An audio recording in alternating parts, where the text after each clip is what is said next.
Tulo ka mga panimay usa ka tindahan sa ukay-ukay ug bugasan sa Sitio Isla Verde, Barangay Inayawan, Cebu City nasunog. Unom ka oras sa wala pa ang pagsugat sa Pasko. Ang report ni Femery Dumabo.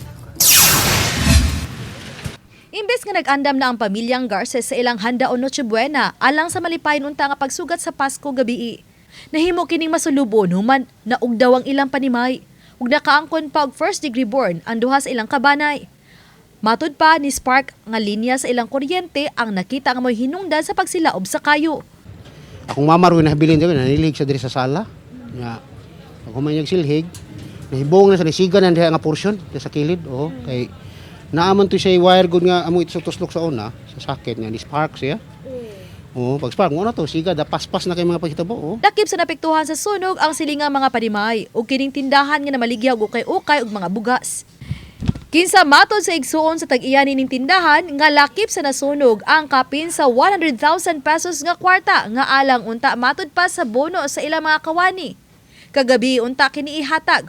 Lakip usab sa nasunog matod pa ang sweldo alang sa katapusan ning buwana. Nagunang kayo nasunog dito luyo. Di na matabang diri og sulod oy. Nangasunog ang mga kwarta og mga tablet. Computer. Apel horot. Kung sa tamo mga tagbunas, buwang na. Kapasko? Karong gabi eh. Karong gabi. Saon man apel magsunog. Tingala ko nga, nagtapok ng mga tao, din naay nidagan sa tabang lagi daw kay nasunog. Mo din to, nagdali-dali din ko ma'am. Ato kong sulod, kuha ko kuan. Maura jud ni among nakuha ma'am. Halin na today. Oo, Kaya pa kung mga halin dito mga previews. wala na jud, nasunog na jud siya ma'am.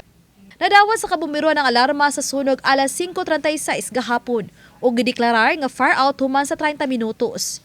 Gibanabanang mobalor sa 540,000 pesos ang danyos sa sunog. Uban ni Cleofer Lumaya Gogrod Prado, Femery Dumabok.